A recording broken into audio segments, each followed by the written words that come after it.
வணக்கம் ஃப்ரெண்ட்ஸ். இதை விட இன்றைக்கி எதை பற்றி பார்க்க போகிறோன்னா, டிவியில் இந்தமாரி ரீட்ரஸ் லைன் வருது, இந்தமாரி வெள்ளையாக ஒரு மாதிரி வருது. இது நம்ம எப்படி சரி பண்ணுறதுன்ட்டு இப்போ நம்ம பார்க்கலாம். இந்த டிவியை பார்த்தீங்கன்னா எல்ஜி மாடலு, ஆனால் அதில் வந்து மார்க்கெட் கிட்ட சைனா கிட்ட போட்டிருக்காங்க.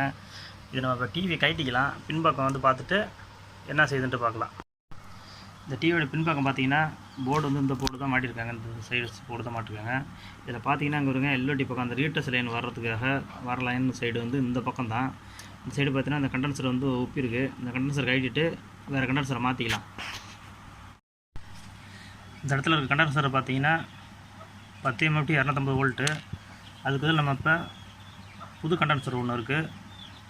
இந்த கண்டென்சர் இதில் மாற்றிட்டு நம்ம வோல்டேஜெலாம் செக் பண்ணிக்கலாம். இப்போ பார்த்தீங்கன்னா அந்த கண்டென்சரை வந்து மாற்றிட்டேன். அடுத்து பார்த்தீங்கன்னா இது பக்கத்துலேயே இருக்குது பாருங்கள் ஒரு ரெசிஸ்டன்ஸு.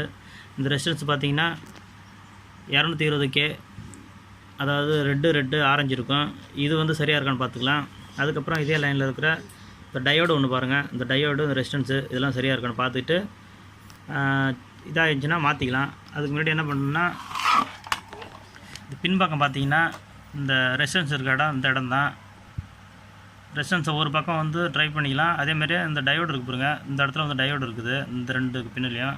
இதில் ஏதாவது ஒரு பக்கம் ட்ரை பண்ணிவிட்டு டயோடு ஏதாவது ஷார்ட் இருக்கா, ஓப்பன் ஆகிருக்கான்னு பார்த்துக்கலாம். அதுக்கப்புறம் இந்த ரெசிஸ்டன்ஸ் 220K ரெசிஸ்டன்ஸையும் பார்த்துக்கலாம். பார்த்துட்டு அதுக்கப்புறம் ஃபால்ட்டாக இருந்தால் மாற்றிட்டு அதுக்கப்புறம் செக் பண்ணி பார்த்துக்கலாம்.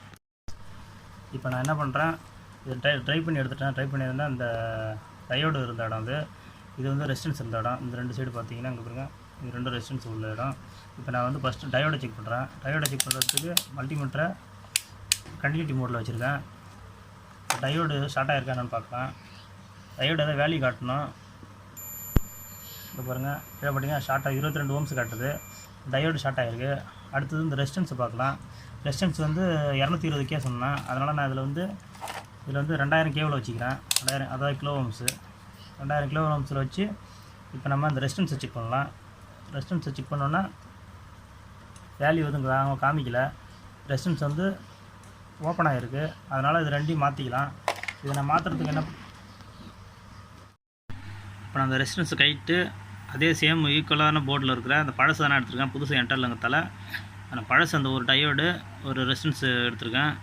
இது ரெண்டையும் இதில் மாற்றிக்கலாம். இந்த டயோடு மாற்றும்போது கரெக்டாக அந்த பொலாரிட்டி மாறாமல், ஏற்கனவே எப்படி கேட்டும்போது இந்த பக்கம் பாருங்கள் ஒரு கோடு ஒன்று வந்துருக்கும். அந்த பாருங்கள் மைனஸ் குறி மாரி இருக்கு பாருங்கள்.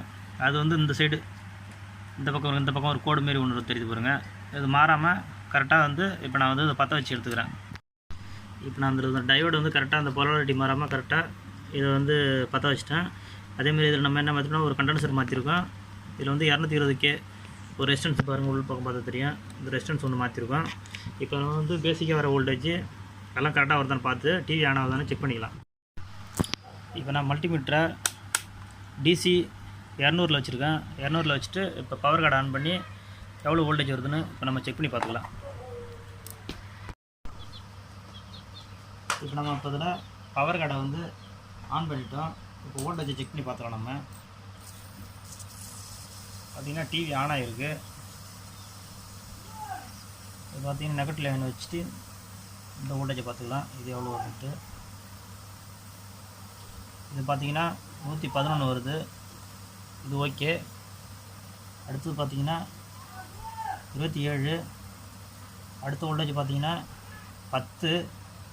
அடுத்த வோல்டேஜ் பார்த்திங்கன்னா 15. இந்த வோல்டேஜ்லாம் கரெக்டாக இருக்குது. இந்த 184 லைனில் இருக்கிற வோல்டேஜ் பார்த்துக்கலாம். இது வந்து கிரவுண்டு. அடுத்து பார்த்திங்கன்னா 188.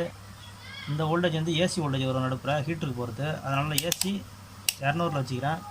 அது ஹீட்டருக்கு போகிற வோல்டேஜ் எவ்வளோன்னு பார்த்துக்கலாம். இது 4.2. இதெல்லாம் ஓகே. அடுத்து வந்து திரும்ப டிசியில் 200 வச்சுட்டேன். 200 வச்சுட்டு அடுத்து இந்த லைனு, அதாவது இந்த பேஸ் போர்டுக்கு போகக்கூடிய வோல்டேஜை பார்த்தீங்கன்னா இந்த சைடு பார்த்துக்கலாம்.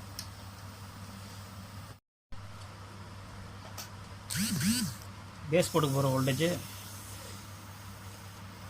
பார்த்தீங்கன்னா இங்கே இருக்குது, இந்த சைடில் இருக்குது. இது வந்து நெகட்டிவ் லைனு. இது வந்து 1.6. அடுத்து 1.6. அடுத்தது 3.1. அடுத்தது 8 வோல்டேஜ். எல்லா வோல்டேஜும் கரெக்டாக இருக்குது. இப்போ நம்ம டிவியை திருப்பி டிவி வந்து ஆன் ஆகிருக்கா, என்ன கலரில் ஓடுது, ரீட்டஸ் லைன் வருதா அப்படின்னு செக் பண்ணிக்கலாம். இப்போ பார்த்தீங்கன்னா டிவி வந்து ஆன் பண்ணியாச்சு. ஃபுல் பேக் பாருங்கள், சூப்பராக இருக்குது. இந்த வீடியோ உங்களுக்கு பிடிச்சிருந்துன்னா லைக் பண்ணுங்கள், ஷேர் பண்ணுங்கள், கமெண்ட் பண்ணுங்கள், சப்ஸ்கிரைப் பண்ணுங்கள். தேங்க்யூ.